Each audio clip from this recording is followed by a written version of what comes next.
Então, muito boa noite, bem-vindos ao Think Tank Scouting, episódio número 6. Hoje com Ricardo Leite, do Grêmio Novo Horizontino. Eh, Desde já agradecer a todos o facto de estarem presentes, agradecer também em nome da Associação Nacional de Scouts de Futebol ao Ricardo Leite pela disponibilidade desde a primeira hora para também poder partilhar a sua experiência, o seu conhecimento com todos nós. Esperemos que seja uma. Esperemos, não, temos a certeza que vai ser uma noite fantástica eh, e, portanto, iremos começar deste modo. Dizer-vos que o episódio ficará depois na internet disponível para todos aqueles que não conseguem hoje, por um ou por outro motivo, visualizar e vão visualizar no futuro. Ricardo, desde já muito obrigada por teres aceito o convite. É um prazer ter-te aqui. É um prazer também trazer um contexto diferente daquele a que nós estamos habituados. E, portanto, com certeza que irá ser uma noite mágica, dar-te as boas-vindas e dizer-te mais uma vez obrigado em nome da Associação Nacional de Scouts de Futebol, por teres aderido ao projeto. Eu gostaria desde já, depois faz a tua apresentação, obviamente, de fazer uma pergunta: como é que o Ricardo Leite chega ao futebol a este momento? Não foi num clique do teclado, com certeza, demora algum tempo. Como é que tu chegas a Head Scout no Brasil? Primeiro, boa noite a todos aí, principalmente quem está em Portugal, aqui no Brasil ainda de tarde, né? Agradecer ao convite do Nenê, da associação, parabenizar pelo trabalho que vocês vêm fazendo, que a gente estava conversando antes, né? Que é de suma importância para vocês em Portugal, mas que vai fatalmente refletir aqui no Brasil de uma forma positiva para a gente, né? E eu não sou muito de falar, até pela nossa profissão, sou muito discreto, então sempre refutei muito em participar de lives, dessas coisas, mas eu vejo que falar principalmente, né, para gerar o debate dentro da área e para ajudar pessoas também que estejam querendo entrar na área, uma oportunidade, e trocar essa ideia dentro de um ambiente que se propõe a isso, eu acho que é muito válido, né? Então, agradecer a todos aí e dizer que eu tô bem feliz. A minha trajetória, ela é incomum, digamos assim, né? Porque eu sempre tive muito relação com futebol. Minha família é uma apaixonada pelo futebol, né? Do Rio de Janeiro, a minha família. Principalmente o meu tio foi jogador profissional do Bangu, foi vice-campeão brasileiro em 1985, e a família sempre viveu o futebol assim, por ele e por amar também o esporte. E só que com 1 ano de idade eu saí da capital do Rio de Janeiro, né, e fui morar na região dos Lagos, no interior, né? Então, uma cidade bem menor, que não era forte na região no futebol. E por esse motivo, o futebol, óbvio, como criança eu pensava em ser atleta, né? Mas isso não durou muito porque não tinha muito talento nem resiliência para isso. Mas eu nunca vi o futebol como uma opção de carreira, porque eu estava muito distante desse centro do futebol, de onde ele acontecia, né? Então, a minha região que eu cresci, ela era muito forte na área do petróleo e gás. Então, no final da minha escola ali, da minha escolaridade, e depois para a faculdade, eu pensei nessa área. Então, eu fiz faculdade de engenharia de produção, né? Então, até 2017, depois vou mostrar ali na apresentação, eu estava totalmente fora do futebol, somente como um apaixonado, né?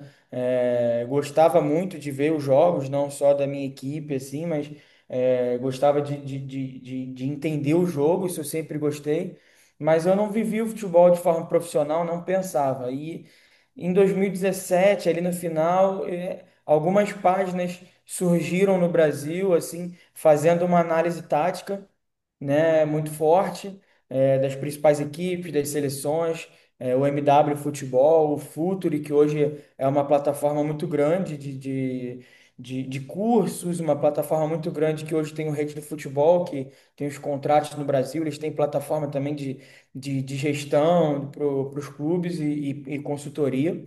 Eles fomentaram muito ali na época nas redes sociais esse debate tático, assim, e aquilo me apaixonou de uma forma que eu comecei a me interessar e estudar aquilo, mas ainda como um hobby. E aí, estudando aquilo, eu comecei a escrever também, né, influenciado por eles ali, análise de jogos que eu via, de jogos da minha equipe, até que esse site, o primeiro, o MW Futebol, me fez o convite para eu escrever para eles, e ali foi o início. Eu comecei a escrever semanalmente ali, análises táticas, e foi tendo uma repercussão muito boa, né? E eles tinham alguns prêmios, assim, eles davam cursos na área do futebol para os seus associados, para os seus escritores, e eu comecei a fazer alguns cursos, dados de presente ali, oportunizados por eles. E depois de um tempo eu estava ali com a minha página também, escrevendo, e eu comecei a fazer consultoria para atletas de base, né? E consultoria tática. Em paralelo a isso, eu trabalhava, fazia faculdade e eu comecei a montar um currículo para o futebol. E aí eu montei um currículo para o futebol e mandei para todos os clubes pequenos que tinham no estado do Rio de Janeiro, todos, todos. Eu não fui tão audacioso, não mandei para os grandes clubes, mas para os pequenos eu mandei para todos e eu não tive nenhuma resposta. Nem assim, não queremos você aqui. E aí, mas eu continuei ali fazendo esse trabalho já de consultoria e escrevendo, até que um dia uma cidade vizinha, que era Macaé, tinha um clube na segunda divisão estadual, né, do Campeonato Carioca, e tinha aberto o estágio. E eu mandei para eles e eles me chamaram para uma entrevista. E eu fui participar e eles gostaram muito do meu perfil, assim, sempre fui muito falante, muito comunicativo. E só que no final eu não poderia fazer o estágio porque eles queriam alguém para o campo. E o estágio tinha que ser para quem estivesse cursando faculdade de educação física. E aí, naquele momento, eu estava cursando engenharia, eu não pude fazer, mas eles me fizeram uma proposta, e eu fiz uma proposta a eles, de começar como um voluntário. E aí, dessa forma, eu trabalhava na minha empresa era uma construtora, de segunda a sexta, e no sábado eu pegava o carro e viajava para filmar o adversário que a gente ia enfrentar na próxima semana e preparar uma análise e mandar para o treinador, porque os jogos não eram transmitidos, não tinham vídeo desses jogos. Então eu precisava viajar, viajava com um tripé, uma câmera e tentava entrar, às vezes nem sempre conseguia entrar com o tripé e a câmera no estádio e filmava ali quando dava, quando não dava só anotava, preparava aquele material e mandava para o treinador. E assim começou a minha relação com o futebol profissional, né? E ali, depois de um tempo, eles pagavam a minha viagem, assim, custeavam, né, meu almoço, mas eles não me pagavam nada pelo trabalho. E aí, só que, com o tempo, eles fizeram um workshop antes de começar, assim, os nossos jogos, e levaram muitos profissionais de clubes grandes, do Vasco, do Flamengo, do Fluminense, e eu, novamente, né, dessa forma, me destaquei ali, de perguntar, de falar. E aí, no final desse workshop, eles me fizeram a proposta de ficar definitivo com eles e sair do meu emprego regular para ganhar a mesma coisa. Né? Naquele momento, eu ganhava ali R$ 1.500, que em euros talvez sejam uns 300 euros por mês, ali em 2018, mais ou menos. E com isso, eu aceitei. Era, como a gente estava falando, era uma. Eu não tinha carteira assinada, não tinha vínculo empregatício, mas eles me pagavam corretamente. E ali eu me desenvolvi como profissional. Tive dentro do dia a dia do clube, contato ali com a comissão técnica, com a direção. Só que a gente está falando de um clube muito pequeno, assim, com 15 funcionários no máximo, o clube, além dos atletas, né? E então eu fiz de tudo dentro do clube, né? Eu trabalhei como analista de desempenho, analista de mercado, do profissional, da base. Eu trabalhei como sócio torcedor, Eu viajei como chefe da delegação de sub-15, sub-17. Eu ajudava a vender camisa em dia que não tinha jogo. Então, assim, foi assim, eu vesti a camisa do clube e o clube me oportunizou. E isso foi muito importante para mim, assim, para crescer como profissional. Eu ainda era bem jovem também. E foi dessa forma que começou. E aí, a minha ida ao Vasco, ela também foi bem provável. Ela vem por duas coisas.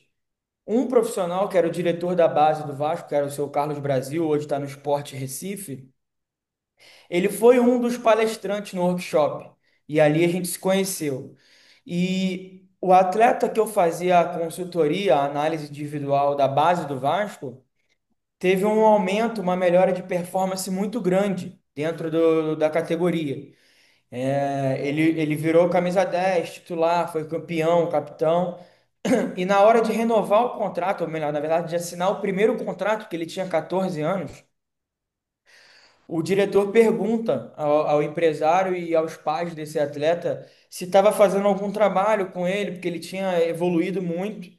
E a mãe desse atleta fala de mim, Ah, fala que estava fazendo um trabalho comigo e ele lembra que eu era a mesma pessoa do clube que tinha conhecido no workshop.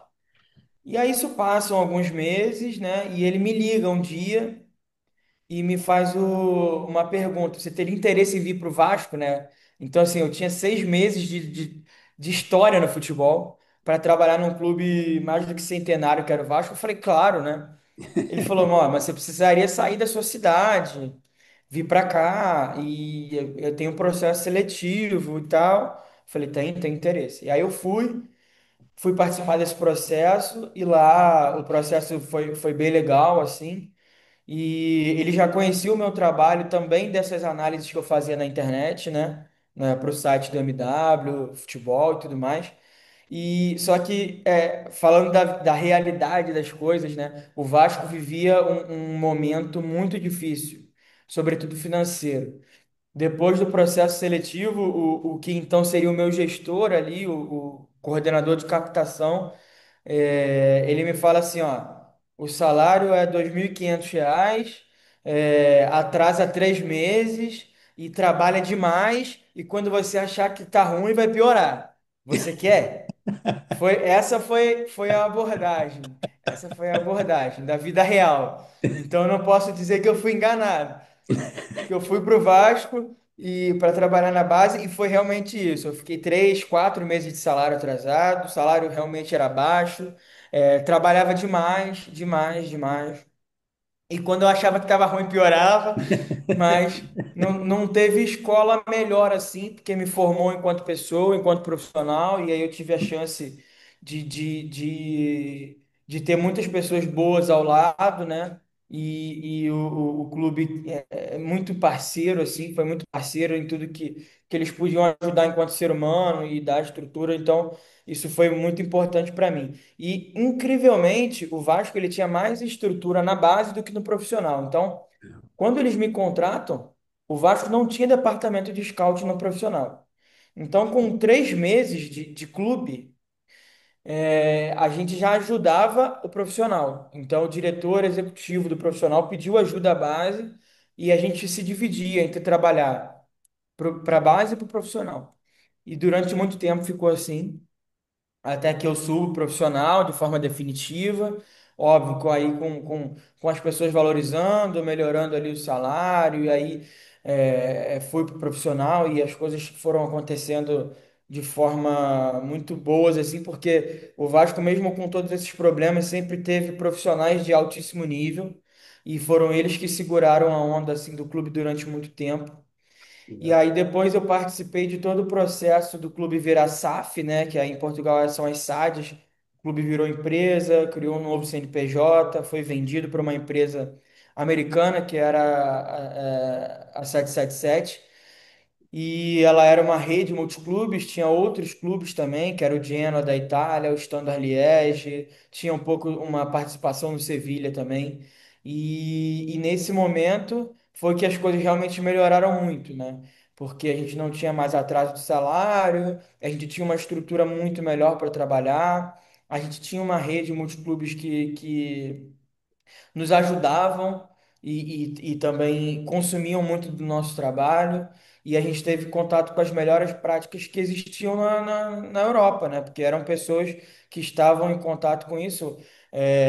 O Sebastian era o head scout do grupo, que era um profissional exemplar, que já tinha sido head scout do Milan, por exemplo. Já é um alemão que já tinha trabalhado em vários clubes europeus, e o Johannes também, que hoje está no Southampton. Então, eram profissionais de altíssimo gabarito que realmente aumentaram muito o nível do nosso trabalho e nos deram muito mais subsídio para isso, né? E aí depois eu virei coordenador um tempo ali do Vasco de mercado, onde a gente tinha uma estrutura já bem mais robusta, tinha um head scout acima de mim, que era, na verdade era um gerente, que era responsável por toda a verticalização, então base profissional, e eu cuidava da coordenação da equipe de scouts profissionais ali, e era trabalho muito vertical, muito legal. E depois também a empresa teve muitos problemas financeiros, né, que não geraram problemas para a gente, assim. Não teve atraso de salário, mas gerou problemas internos assim e com o próprio clube, e eles acabaram saindo do clube. E um pouco tempo depois eu também tive a proposta do Atlético Paranaense, que é um clube referência na área do Brasil aqui, sempre foi um clube que investe muito em tecnologia, em inovação, e era um sonho trabalhar, era uma capital que é a Curitiba também, que é excepcional de se morar, um lugar, pô, maravilhoso, e eu não pensei duas vezes, também eu fui, e lá a gente fez um trabalho bem legal, é um clube espetacular em termos de estrutura física, de profissionais, é muito bacana, muito bacana. Agora foi esse planejamento que a gente fez para eles subirem, eles estão tentando sair da segunda divisão para ir voltar para a primeira, e estão indo muito bem. E aí eu fui desligado, porque esse é um problema do Atlético, na verdade. O Atlético, apesar de todo esse trabalho, é um clube que tem um turnover muito alto, seja de treinadores ou de profissionais. Mas quando eu fui para lá, a gente já sabia disso, então não foi algo que pegou desprevenido. E eu tive a proposta depois para vir como head scout, a minha primeira oportunidade liderando um processo total assim do Novo Horizontino, que é um projeto que está no berço do futebol brasileiro, que é São Paulo. É um clube do interior de São Paulo, mas que disputa o melhor campeonato estadual, que está na sua quarta Série B, que é a segunda divisão da sua história. É um clube que é SAF, que tem investidores externos que são muito fortes aqui, mas que, mesmo sendo um projeto tão forte, ainda não tinha departamento de mercado. E aí o Michel Alves, né, que é um diretor que está aqui há 3 anos, ele foi ex-atleta, foi goleiro, de altíssimo nível, ele sentiu essa dependência, essa necessidade de estruturar, porque o clube está muito perto de jogar uma Série A, uma primeira divisão, e ele acha que ele sentiu isso, né? É uma responsabilidade muito grande, tudo em cima dele, e falta desse subsídio, dessa equipe por trás. E aí algumas pessoas me indicaram, a gente não se conhecia. E as conversas foram excelentes, porque a gente tem uma forma de pensar muito parecida. E eu vim, é um projeto recente para mim, eu estou aqui há 2 meses só, e eu estou estruturando tudo, né? Porque não tinha nada. Então, construir todos os processos, a forma de trabalhar, ferramentas, né? Então, tem sido uma experiência muito importante para mim, muito legal mesmo. E eu acho que para o clube, né? Eu tenho pensado muito nisso. Sou um profissional do mercado, né? Eu já passei em alguns clubes. Então eu não quero, no dia que eu for embora, o clube esteja órfão, né? Que eu quero que o clube tenha realmente tudo que eu estou fazendo, estou deixando estruturado para que tenha um legado, para que as pessoas que venham depois elas possam usufruir disso, ou escolher não usufruir, mas que elas tenham isso à disposição delas para tomar essa decisão, entendeu? Claro. Muito bem. Disseste aí uma parte que, quando começaste, me ficou um bocado na retina e eu acho que isso acontece com muita gente, que é enviaste relatórios para os clubes mais pequenos, e não tiveste nenhum feedback, por assim dizer. Eh, Hoje, que se te enviarem esses pedidos, tu dás o feedback ou às vezes é muito difícil também dar esse feedback? Então, isso é uma coisa que eu tenho me preocupado recentemente, né? Desde que eu virei coordenador ali no Vasco, as pessoas, né, principalmente por LinkedIn, Instagram, elas acabam te procurando, né? Claro. Porque você acaba tendo um pouco de uma relevância maior, uma visibilidade maior, né? E as pessoas acabam te procurando. Enquanto eu era scout, até pela questão de descrição e não ter muito acesso, eu não era uma pessoa que eu respondia, né? E hoje, desde que eu virei coordenador, pelo menos agradecer, dar uma boa tarde, falar que está recebido, que está para uma futura oportunidade eu atender, eu faço. E com algumas pessoas que às vezes me pedem, você poderia me falar como é que você começou ou qual caminho seguir? Tenho feito isso com algumas pessoas que me procuram assim. E não tenho deixado ninguém sem resposta, porque eu sei o que que é estar do outro lado, assim, mas confesso que foi uma preocupação que surgiu depois que eu fui, que eu virei coordenador, assim, né? Enquanto eu estava apenas como um operário, sempre fazendo essas atribuições do dia a dia, eu não fazia até porque eu me sentia pequeno para auxiliar uma pessoa. Eu também estava buscando ali o meu caminho, né? E, por exemplo, no Vasco, a gente é um clube de massa muito grande e o clube passando por momentos muito difíceis, eu tive que fechar todas as minhas redes sociais, porque a gente recebia ameaças da família, tudo assim, era muito pesado e isso me afastou um pouco. Só um segundo. E isso me afastou um pouco assim das redes sociais, mas depois, né, que essas mudanças ocorreram, eu tenho tido esse cuidado de pelo menos agradecer, dizer que recebi e que tá para uma futura oportunidade tá no meu alcance. Ok, Ricardo, eu sei que tens uma apresentação e que queres, e que é importante fazê-la, como é óbvio, e portanto iremos passar para essa parte. Entretanto, nós temos aqui, dentro mesmo desta da Zoom, temos o Miguel. Miguel, depois se quiseres fazer algumas questões ou colocar algumas questões, estás à vontade, a gente para Ok, e, ok. Boa noite. ok? Boa noite, Certíssimo. Miguel. Estás à vontade, está bem? Prontos, Tá Ricardo. bem.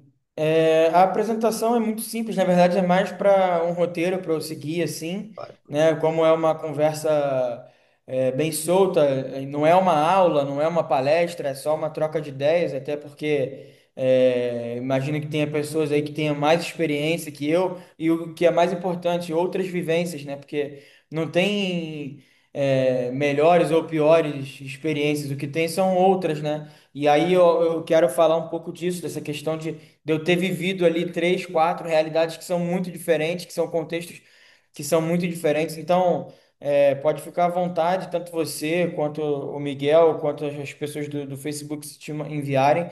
A Uhum. qualquer momento pode me interromper, não precisa esperar o final, nada disso, ou alguma pausa. Só me dá um alô que a gente escuta as perguntas. Se quiser começar pelas perguntas, não tem problema. Ok, podemos começar então. Podes fazer aumentar a tela, se quiseres. Uhum. Já estão Top, vendo minha tela? top. Então Sim, era sim. isso, era me apresentar, né? Começar com meu nome aí, a minha foto, para vocês verem como eu sou bonito também.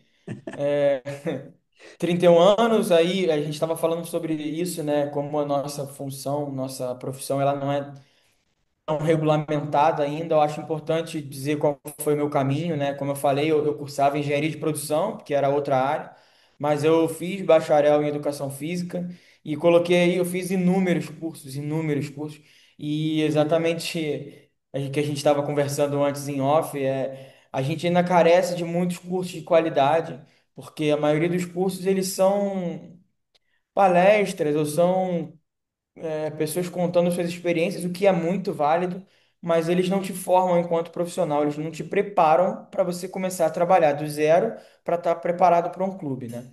Mas esses dois cursos que eu fiz foram um curso que eu gostei de fazer, que foi o Scouting da Quest, que é de Portugal, que foi um case com o Braga.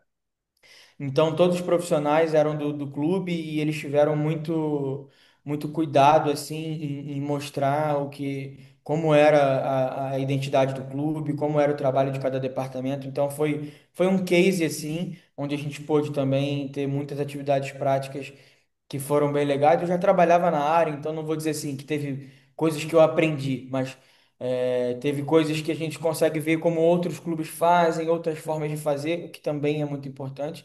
E esse curso de executivo do futebol do FutHub tiveram excelentes professores do Brasil e foi muito importante também pro meu network, assim.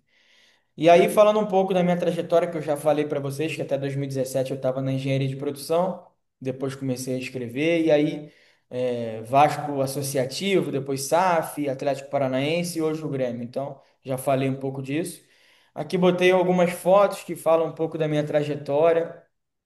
Essas duas primeiras aí é do atleta que eu falei que eu fazia consultoria individual. A primeira é quando ele ganhou o título dele no Sub-14, eu fui lá ver. E a segunda é ele com meu filho e ele. Já no Uhum. profissional do Vasco, ele é um atleta que hoje atua profissionalmente no Vasco. Ao lado ali no futebol amador, que eu também tentei, depois no Camisa Verde ali, o Serra Macaense, até toda a estrutura que eu falei para vocês e a trajetória. E algumas viagens que a gente faz como scout também, um pouco da família, porque a gente também não é só trabalho, né? Mas só para vocês me conhecerem, que eu acho que é legal ter esse lado mais pessoal, né? Agora, falando do perfil do scout, do profissional, né? Eu botei algumas coisas que seriam importantes para o scout ter e duas coisas ali ao lado que é importante ele não ter, né? Então, assim, acho que a proatividade, né, e esse curioso é aquela ideia de estar sempre buscando conhecimento.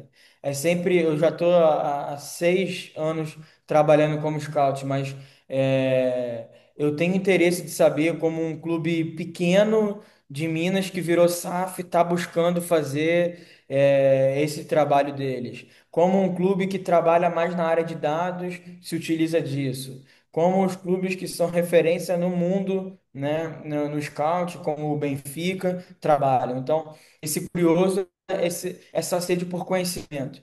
E esse respeito, né, porque a gente costuma falar aqui, né, no Brasil que o futebol aceita tudo, né? Então, você pode ter sucesso de todas as formas, inclusive fazendo o que eu posso achar tudo errado. Mas é importante eu saber como o mercado está trabalhando, porque isso faz parte do mercado do aprendizado e da troca e do proativo, né? Foi o que eu falei. Quando eu fiz esses cursos, eu fui proativo ali em tentar contato com todas as pessoas, em mandar o material, em mandar. Então, acho que isso é uma qualidade do scout, digamos assim. Adaptável para mim, tá em segundo aí, mas é o primeiro requisito para você ser um scout do que eu entendo, né, de alto nível, porque eu trabalhei em vários contextos, né, desde um clube de segunda divisão estadual que não joga campeonato nacional nenhum, até um clube que disputava a Libertadores, eu cheguei e estava jogando Sul-Americana. E a 777 a gente fazia, na época do Vasco, a gente fazia scout pro Everton, pro Sevilha, pro Standard Liège, pro Genoa, porque era uma rede multiclubes, né? Então, eu passei em todos os níveis, digamos assim, de que poderia. E se eu tivesse apresentando o mesmo trabalho para todos esses clubes, na minha cabeça eu estaria errado. Porque cada clube ele tem a sua realidade, além da sua forma de trabalhar. Assim como dentro de cada clube, quando muda uma gestão, um presidente, a gente tem que entender qual é a forma de trabalhar, qual é o perfil daquele profissional, porque não adianta a gente fazer um relatório de 30 páginas para um diretor que de repente não vai ter tempo de ler meia página. Então a gente tem que adaptar o nosso trabalho e se adaptar às pessoas e aos processos que a gente está inserido, né? Então acho que essa é a principal qualidade que o scout precisa ter ali.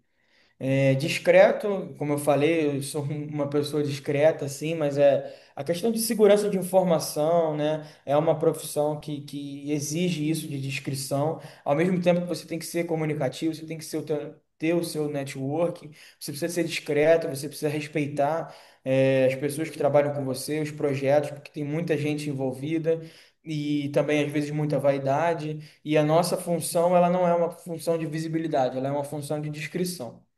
Alta taxa de trabalho, porque, meu amigo, se você tem medo de trabalhar, não venha para o Scout, porque não faltam jogadores, clubes, ligas e do outro lado também, assim, ó, às vezes a gente tem o trabalho ativo, que é ver isso tudo, mas tem o reativo, são muitos oferecimentos de agentes, de empresários, de presidente, conselheiro, né? Então, vem trabalho de tudo que é lado, dentro e fora das janelas. Eu estou 6 anos no futebol, eu nunca tirei férias, eu nunca tirei férias. De 2, 3 anos para cá, eu consegui tirar uma semana por ano no aniversário do meu filho, foi o que eu consegui fazer. E tá muito bom, não tô reclamando, pode continuar assim.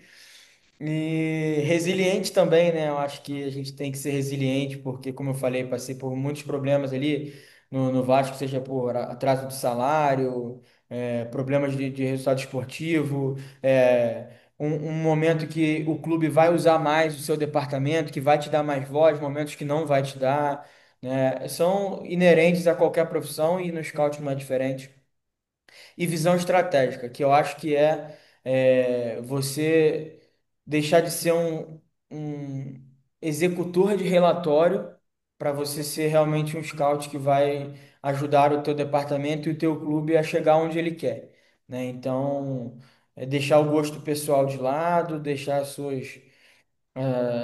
preferências de lado, e isso aconteceu no Vasco, porque quando a 777 vem, ela vem com um perfil muito claro do que ela queria de atleta. E era diferente do que a gente fazia. E a gente teve que ter uma cabeça, digamos assim, muito aberta para absorver e adaptar o nosso trabalho, de novo ali a adaptação, para se tornar um parceiro estratégico. E aí, ao ponto dessas pessoas da 777 que eu falei que eram experts no assunto, que tinham já tido contato com todos as melhores práticas do mercado de scouting e elogiarem muito a gente. E aí, em outras SAFs no Brasil, tiveram a troca de departamento de mercado e a gente não sofreu com isso. Pelo contrário, a gente foi fortalecido e falaram, ó, em alguns clubes que a gente comprou, a gente não viu o nível de organização e o nível de trabalho estratégico, de processo que vocês têm. Isso foi, para a gente, foi um prêmio, assim, e foi uma vitória muito legal. E aí a questão da vaidade tem muito a ver com isso também, né? Não ser vaidoso, não achar que, porque aquele jogador que eu vi, ele no sub-15 e aí ele não foi, beleza, então sempre o do outro é melhor, então é, a gente tem que a gente está num ambiente que é de tomada de decisão quando estamos num ambiente saudável e bem já maduro, é um ambiente de tomada de decisão de multidepartamentos, né? Então, Exato. vai participar o diretor, vai participar o treinador. Eu acredito dessa forma. Tem gente que acredita que o departamento de scout tem que definir tudo. Eu acho que não é assim. Eu acho que a parte médica tem que trabalhar, a parte física tem que participar, o diretor, o presidente. Eu acho que todo mundo tem que participar, óbvio. Dificilmente alguém vai conhecer tão profundamente o atleta quanto o scout, porque o trabalho dele é esse. Então, ele vai ver mais jogos, ele vai ver por mais tempo, ele conhece o atleta em outros contextos. Isso a gente não discute. Mas não é só isso, porque muitas vezes o treinador vai ter uma referência de que o atleta é, não tem uma treinabilidade boa, que o atleta tem problemas com bebidas, que fora do campo ele dá muito problema, ou que não se, que ele fala assim, ó, eu já trabalhei com ele e eu tive dificuldade de fazer ele me entender, e aí são inúmeros fatores que todas as opiniões e todas as análises e todas as participações são importantes. Então, vaidade não pode ter lugar dentro do scout, né? E não ter medo de se comprometer, porque, meu amigo, tem hora que a decisão tem que ser rápida e você tem que ser firme, né? Porque, não, preciso de ver mais 2 jogos, 3 jogos, não, mas, se de repente isso acontecer. Tem hora que o diretor, o presidente, o treinador, ele precisa da sua firmeza. Ele precisa da sua opinião. Tá, mas e agora? A gente precisa definir agora porque o empresário falou que amanhã ele vai fechar com o clube e tal. É sim ou não? Então a gente não pode ter medo de se comprometer. Todo mundo está no mesmo barco, né? Então o erro do scout é o erro de todo mundo e o erro do diretor e do presidente é o erro de todo mundo. Então o futebol ele é feito de compromisso e de erro, porque a gente vai. O nosso trabalho é tentar reduzir o erro, mas a gente não controla. O futebol ele é muito complexo, a vida é complexa, e estamos falando de seres humanos. Então a gente tem que se comprometer e isso faz parte de ser, na minha visão, um bom scout. Aí mais algumas habilidades, né? Eu acho que o scout ele tem que ser um cara observador e atento aos detalhes. E eu falo isso porque eu não era um cara tão atento aos detalhes e na vida eu digo, né? No jogo eu sempre gostei, mas assim, eu passei a ser mais detalhista e mais observador depois que eu comecei a ser scout. Eu acho que é uma função, uma habilidade muito importante. O conhecimento técnico, que aí é o básico, né? Se você é capaz de observar um padrão tático, a característica do atleta, né? E aquilo que eu falei de se adaptar, né? Ser eficiente e conciso para relatar e descrever. Às vezes, meu amigo, você não vai ter tempo para preparar um relatório bonitinho. O treinador vai entrar na tua sala e vai falar, cara, e aquele lateral lá do Farense? E tu vai ter 1 minuto e meio para falar, talvez nem isso, 40 segundos para você convencer ele de sim ou de não, e para você descrever ele, então você precisa ser muito conciso, ser muito efetivo e assertivo na sua análise.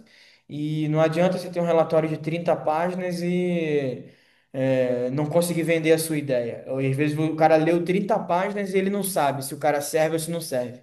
Ele não sabe se o atleta tem encaixe com o modelo do clube ou se não tem. Se ele está dentro da filosofia ou se não tem.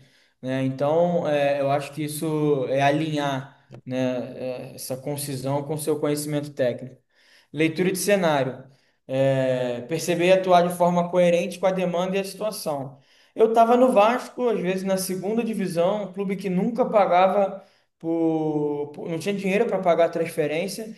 Não ia adiantar eu fazer 15 relatórios de jogadores titulares no River Plate e no Flamengo. Então, essa leitura de cenário ela vai te ajudar tanto a filtrar o seu trabalho, né, quanto na hora do diretor te pedir uma sugestão de um lateral, você ter um lateral que faça sentido para a realidade do seu clube, né? E ali o que depois eu falo, se atentar à transferência do contexto era. Também não posso falar, não, na Bolívia a gente nossa moeda é muito forte, aí o cara que é um lateral que dá 10 assistências na Bolívia, ele tem nível para vir para cá, eu vou indicar ele. Ah, é uma liga que é muito diferente, que a taxa de conversão é baixíssima para o nosso país, que a cultura é diferente, né? Então, a transferência de contexto é o que eu costumo falar assim: ser scout não é difícil, né? Tem toda a complexidade de tudo que a gente está conversando e de muito mais, mas assim, analisar um jogador, qualquer pessoa é capaz de analisar, né? Você trabalhar com isso, você vai aprender. Você vai aprender. Você pode demorar 6 meses ou um ano, mas você vai aprender a olhar um jogador, a ver as suas características, a relatar ele, a fazer um banco de dados. Você vai aprender. Isso é fácil. Mas agora, você começar a ler nas entrelinhas, a fazer essa transferência do contexto, o jogador que está numa liga tal, que tem a característica tal, como ele se adapta em tal lugar, como é que é o contexto dele familiar, como é que é o contexto dele de categoria de base. Então, são muitas coisas que vão te trazendo elementos para reduzir o risco. Então, se o jogador é formado num clube que é conhecido como um clube muito bom formador, isso já reduz o seu nível de erro, já reduz a sua taxa de erro. Se o jogador fisicamente é privilegiado, não tem histórico de lesão, se tecnicamente ele é sólido, se ele está numa liga que minimamente tem similaridade de característica ou mesmo de competitividade com a sua, são coisas que vão te trazendo mais robustez, digamos assim, para você ter assertividade na sua escolha, né? Então, acho que fazer um relatório de um atleta Qualquer pessoa pode fazer. A minha esposa, só de eu trabalhar com futebol, ela hoje já tem uma leitura muito melhor de um atleta quando ela vem ver o jogo comigo do que ela tinha antes. Mas se você pedir para ela esses elementos que só o tempo e a análise, o estudo e a experiência vai te trazer, aí é outra coisa. Então é isso que eu acho que diferencia o nível de scout que você pode ter. Pode ser, na verdade. E network, né? O que eu falei, né? Apesar da descrição, a gente tem que ter uma boa relação com os atletas dentro do clube, no dia a dia, com o analista de desempenho, que às vezes vai te ajudar, e que você vai ajudar ele, com o diretor, com o treinador, né? Na hora do almoço, com o agente, né? Então, com outros scouts de outros clubes, com outros head scouts. Então, assim. Eu melhorei muito, muito, muito como scout a partir do momento que a 777 foi para lá, além de tudo que eu já compartilhei com vocês, porque a gente começou a fazer algumas viagens, né? Para competições, Sul-Americano, Sub-20, Libertadores Sub-20, eu fui a algumas, e nesses momentos a gente conhece ali scouts do mundo inteiro, de equipes do mundo inteiro, de nacionalidade de todo mundo, e essa é uma vantagem da nossa classe, digamos assim. Principalmente esse pessoal mais jovem, esse pessoal mais, que está há menos tempo na profissão, é, o pessoal troca muito, uma troca muito legal, de experiências, de forma de se fazer, e conversa de atleta, não tem problema. E isso vai evoluindo a um outro. Ah, pô, passei por isso, vai por esse caminho, ah, eu tenho esse contato. Isso me fez evoluir muito enquanto profissional e alcançar muito mais informações a partir desse momento. Então, acho que o network também é indispensável assim para o scout. E assim, né? Como eu falei, cheguei num clube que não tinha departamento de mercado. Trabalhei no Atlético Paranaense, que já foi referência na área de mercado. Cheguei no Vasco, que na base tinha e no profissional não tinha. E passei por diversos contextos. Mas o porquê, se em algum momento você tiver que convencer alguém ou vender a ideia, né, de ter um departamento de mercado para alguém, eu acho que esses são as principais razões, assim, né? Muita gente acha que o departamento de mercado é para você ter relatório de um jogador que o diretor vai te pedir, mas isso qualquer pessoa pode fazer. Você não precisa nem ter departamento de mercado. Se é isso que você quer, bota um analista de desempenho a mais no seu clube e quando precisar você pede para ele. Porque esse não é o diferencial competitivo de ter um departamento de scouting de mercado. Eu acho que o departamento, ele é principalmente um departamento de informação e suporte. A forma que eu enxergo um departamento de mercado, se eu pudesse resumir em duas coisas, é informação e suporte.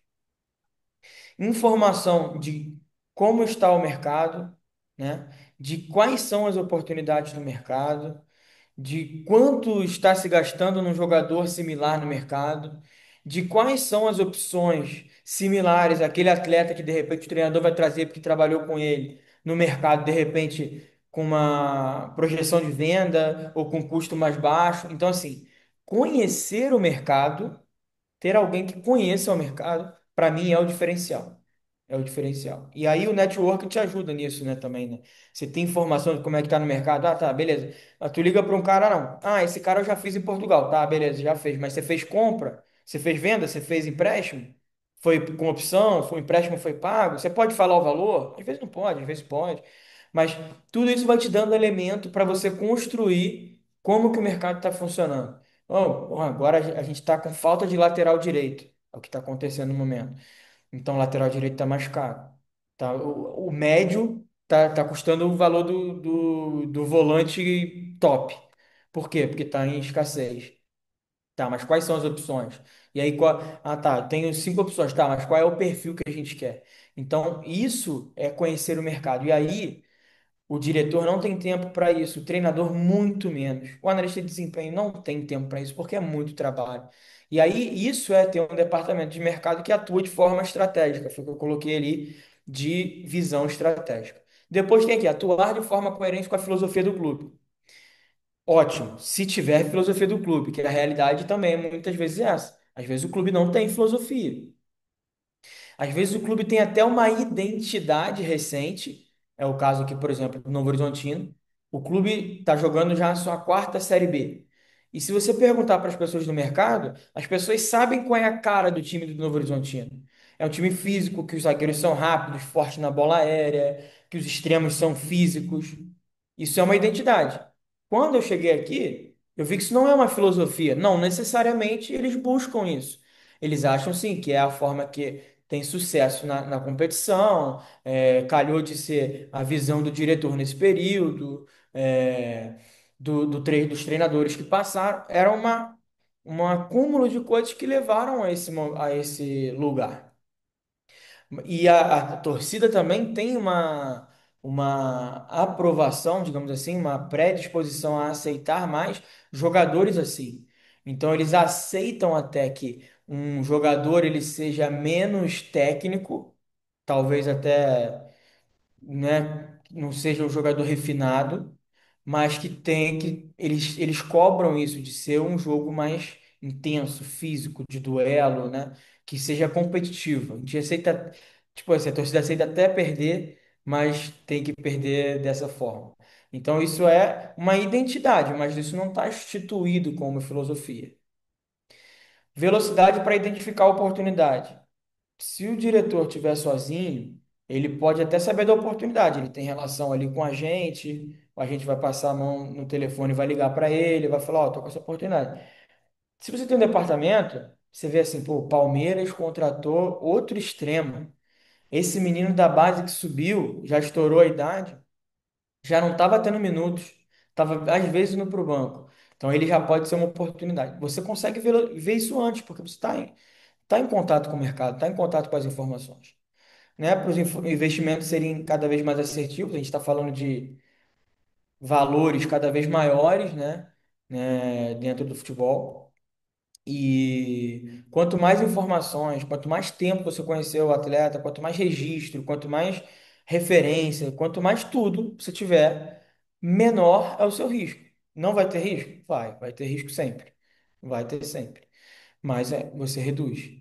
Aumentar o conhecimento do mercado. Aí é óbvio, né? Tem sempre alguém no departamento para ver mais ligas, mais competições, mais jogos, né? Então, você está ali criando a sua base de dados, criando os relatos. Então, isso é muito importante.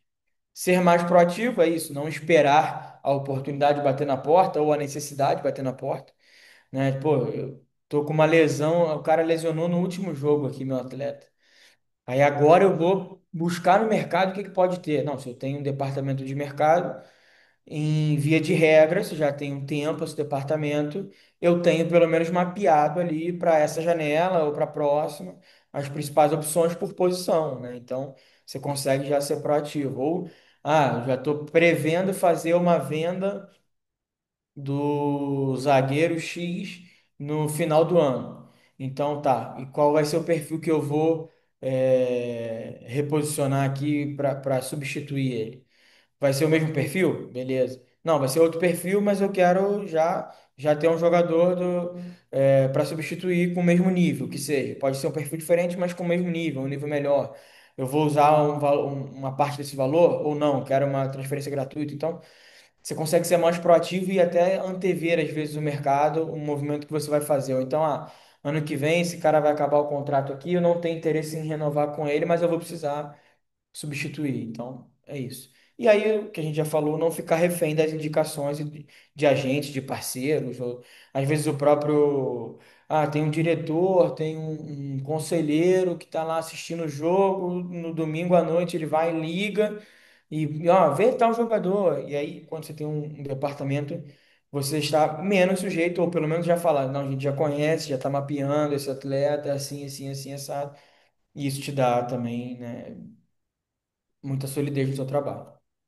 E aí a importância de definir um perfil, né? Como eu falei, nem todo clube tem uma filosofia, uma identidade, mas é muito importante você ter, mesmo que ele seja um pouco mais abrangente, não aqui necessariamente a gente está falando de modelo de jogo.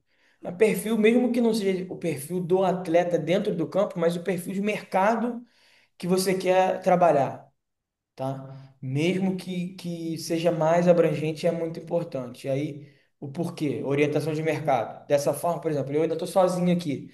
Então, com o departamento ainda mais enxuto, orientação de mercado é importante para mim ter um perfil. Que eu posso direcionar qual é a liga que vai ser mais importante, qual que vai ser a prioritária, qual que vai ser o critério que eu vou escolher para ver. Porque eu tenho que cortar caminhos, né? E muitos clubes e muitos departamentos vão precisar fazer essas escolhas. Cada escolha é uma renúncia, a gente costuma falar, né? E a escolha das suas ligas prioritárias, ó, eu vou abrir mão, de repente, de ver a segunda divisão do Chile, porque está muito longe para mim, mas a Série B eu tenho que estar totalmente coberto. O que surgir na Série B, ou na Série C, ou na Série D, ou na segunda divisão estadual, tem que definir. Então, isso é definir o trabalho, isso é ter os processos bem estabelecidos, saber aonde você vai atuar. E até para numa cobrança, como é que você não viu aquele jogador da segunda divisão do Chile? Porque nosso trabalho foi traçado de forma estratégica e a nossa liga estratégica é essa, e os critérios são esse. E aí, até nisso, você está protegido, digamos assim. Identidade. Quando você respeita um perfil, você traz identidade para o clube. E é o que eu falei, o Novo Horizontino tem essa identidade. Então, eles trouxeram jogadores dentro de um perfil. E aqui a gente está falando do bruto do elenco, digamos assim, de grande parte do elenco, de balizar o trabalho. Mas, fatalmente, vamos supor, o Palmeiras. O Palmeiras hoje é um time que você vê que, além de ter muita qualidade, é um time que é físico. O Botafogo é um time extremamente físico, dá para ver isso no, no trabalho de mercado desses clubes. O Botafogo foi campeão assim, e até na busca dos treinadores, foi buscando esse jogo mais vertical, mais intenso, com uma pressão muito forte, jogadores rápidos, potentes.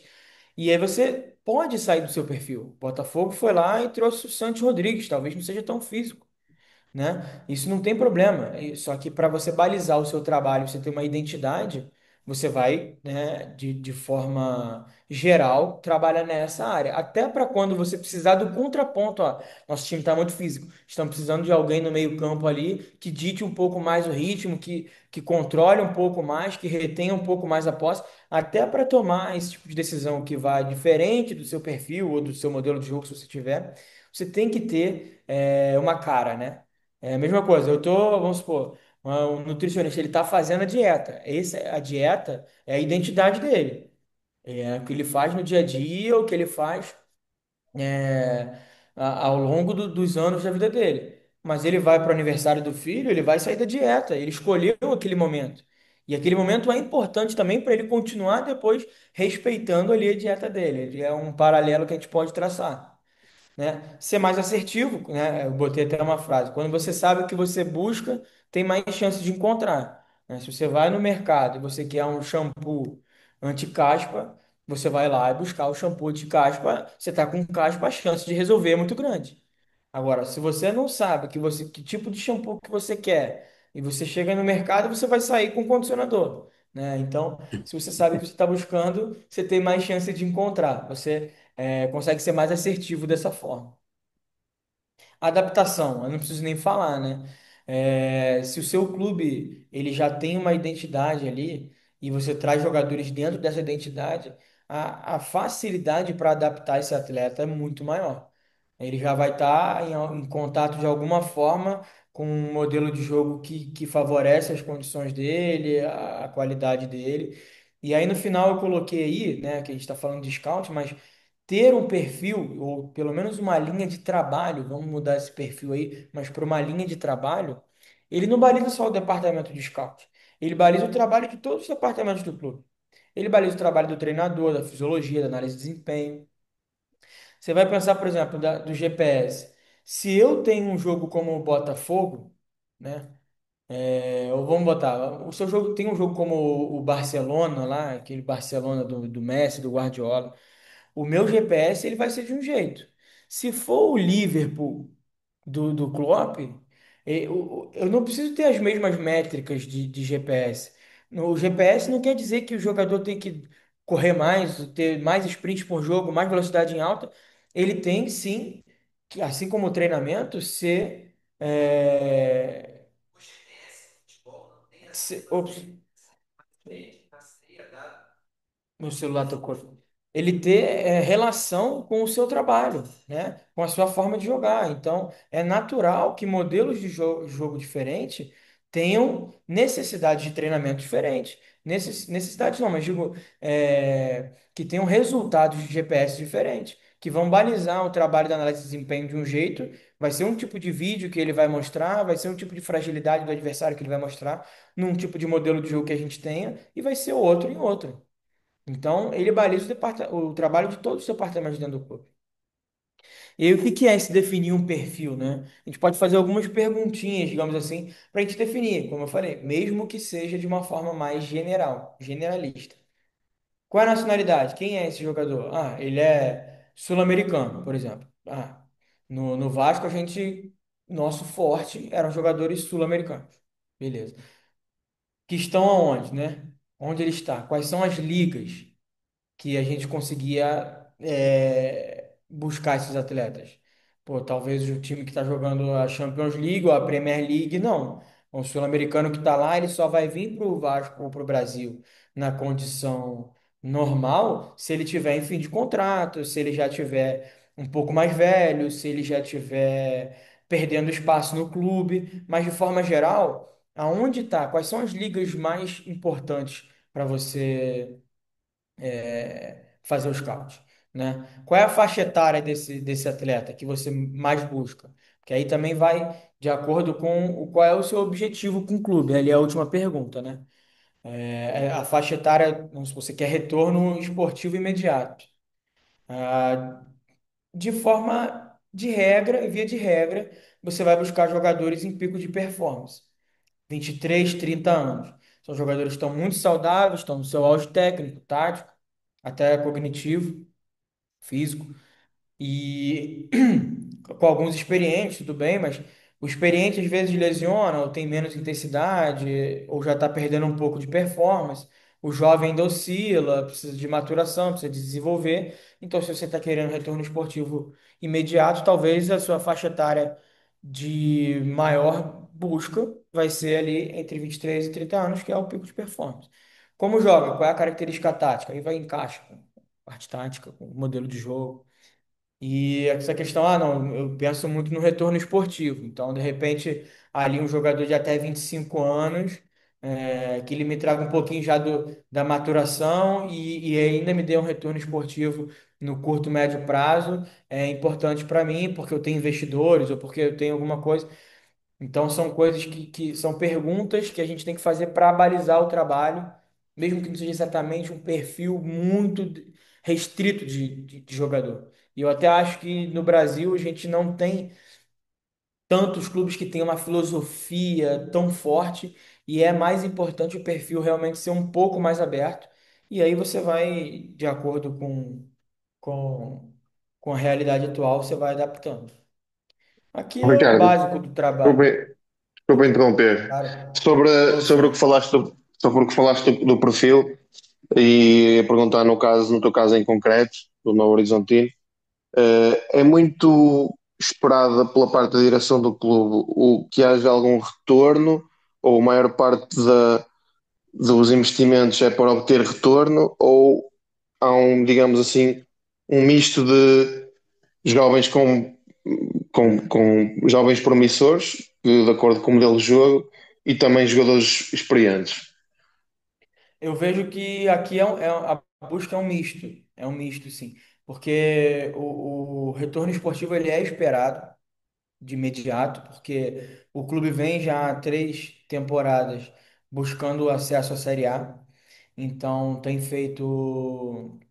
tem construído os seus elencos com jogadores que têm a experiência na competição, né, com jogadores de idade, como eu falei, de performance e até mais experientes, então é um time que tem uma idade média até considerada alta, né?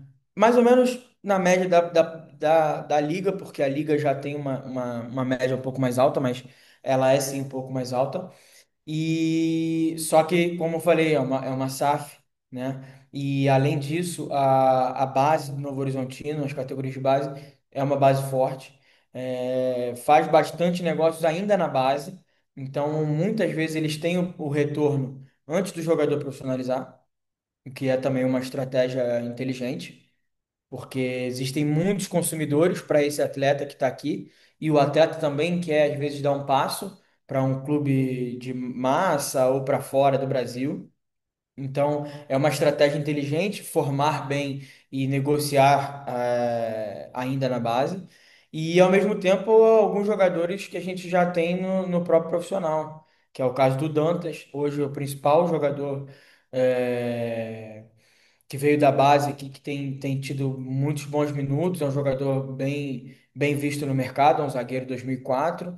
A gente também tem o Tavinho, que tem tido mais minutos. Então eu vejo que é uma mescla, sim, mas que hoje a gente tem se adaptado às características da liga para conseguir esse resultado esportivo. Ele tem sido um pouco mais determinante para esse momento. Mas queria também perguntar se tu tens sobre isso, se há alguma pressão por parte da direção para que os jogadores que tu estás a analisar e propões contratar, se há pressão para que esses jogadores deem retorno ao clube, ou também a calha de recomendar jogadores de 28 anos, 29, por aí. Sim, Mais no sentido se, se tens o pressão trabalho para. não, sim. O trabalho ele não é focado em jovens talentos ou em revenda. O trabalho é em suporte de mercado para a montagem do elenco de forma geral. Isso é uma coisa que eu senti uma diferença grande, digamos assim, entre o scout europeu. Eu vou falar de forma geral, cada lugar tem sua forma, mas o scout europeu e o scout ou departamento de mercado dentro do Brasil. Quando a gente estava no Vasco, na época da 777, era cobrado mais, não era cobrado, mas assim, era esperado mais do departamento de scout a descoberta. A descoberta desse atleta mais jovem, que tivesse em ascensão, que fosse com um perfil de depois chegar à Europa, e a parte da montagem do elenco ali, os jogadores mais experientes, que né, fatalmente são importantes todos os elencos, para todos os clubes, eles ficavam mais a cargo assim do diretor, como se o scout ele fosse mais direcionado à descoberta. E no Brasil, a gente tem o departamento de mercado, de forma geral, cada clube tem seu lugar, tem sua forma de trabalhar, mas eu enxergo que, de uma forma mais geral, é um departamento de suporte à montagem de elenco. Então, muitas vezes, é, o diretor chega no departamento de scout para falar: a gente está precisando de um jogador mais líder, mais experiente, já passagem em clubes grandes, de massa. O que que a gente tem de opção? Então, o trabalho na maioria dos departamentos de mercado do Brasil, eles são mais abrangentes nesse ponto, de você se preparar para todos os cenários. E aí sim, você tem uma parte importante dos jogadores com potencial de revenda, com potencial de Europa, ou que precisam ainda se desenvolver, terminar seu desenvolvimento. Mas é como se scout fosse descoberta, fosse uma coisa mais ligada ao scout europeu, e a análise de mercado fosse uma coisa mais geral, se a gente puder dessa forma dividir. Mas eu vejo que no Brasil o departamento ele participa mais de forma global assim desse planejamento, quando ele está inserido, obviamente, de forma positiva dentro do processo.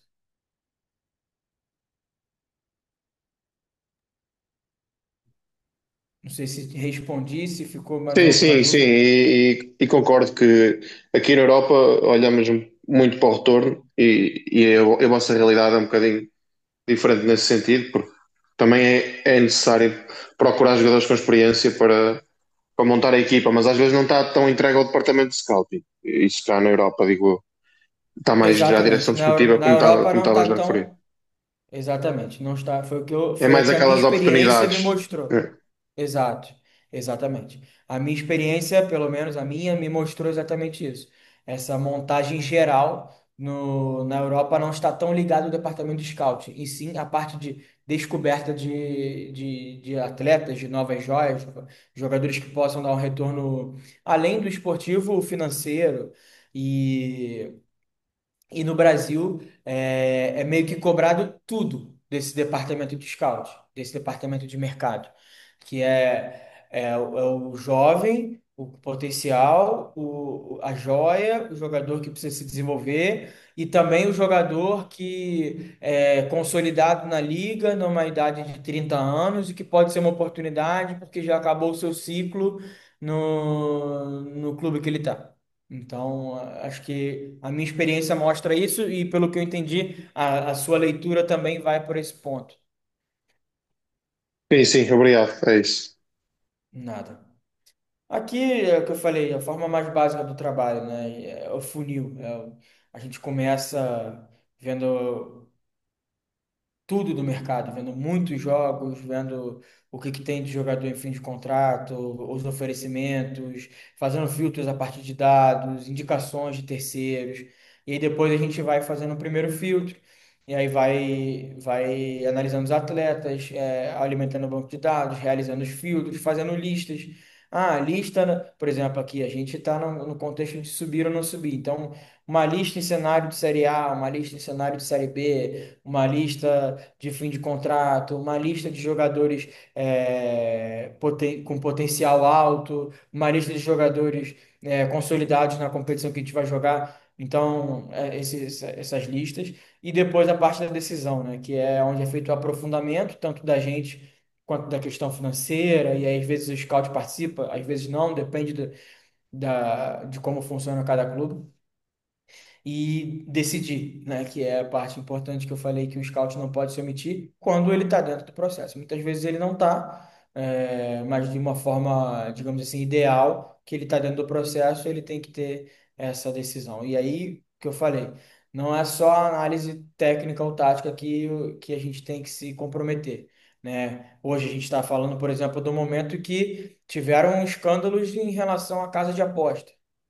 Então, saber se o jogador teve alguma especulação, se ele teve algum vínculo com um esquema de apostas, né? Se ele já teve algum problema jurídico, familiar, se ele problema de violência doméstica, inúmeras coisas. Tentar pegar referência com ex-treinadores, com outros jogadores, com outros diretores, saber da questão familiar, saber da questão intelectual. Às vezes tem jogador que você está vendo, é um argentino que está jogando na MLS há 4 anos. E até hoje o cara não dá uma entrevista em inglês, por exemplo.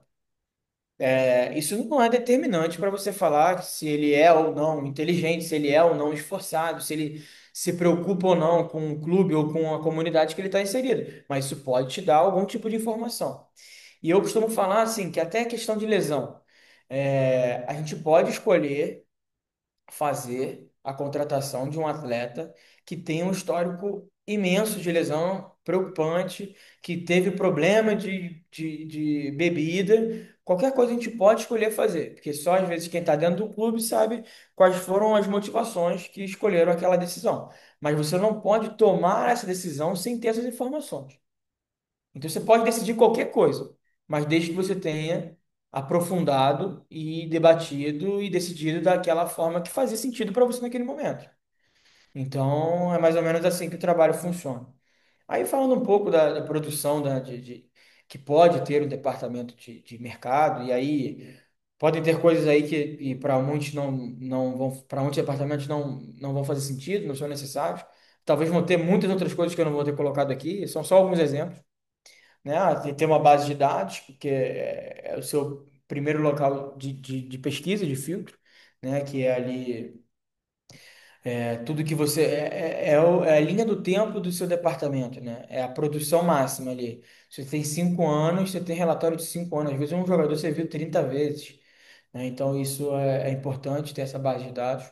Ali uma lista mais larga, os jogadores você está monitorando para aquele momento, para aquela próxima janela. Chamo ali de documento vivo, né? É um documento que está em constante mudança e ele está em mudança e tem a validade. A validade é a próxima janela. Muitas coisas ali podem se repetir para a próxima, mas ele é uma por janela, digamos assim, que você pode ter, que é os jogadores que estão mais em voga, um monitoramento mais próximo para aquele momento.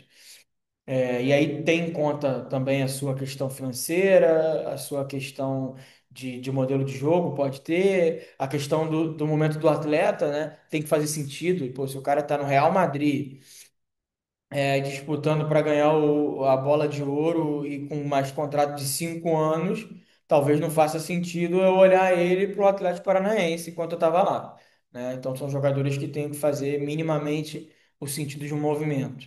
A equipe sombra é aquela de praxe ali de 3 atletas por posição, 5 atletas por posição, 10 atletas por posição, mas que são as suas principais opções que são viáveis para aquele momento.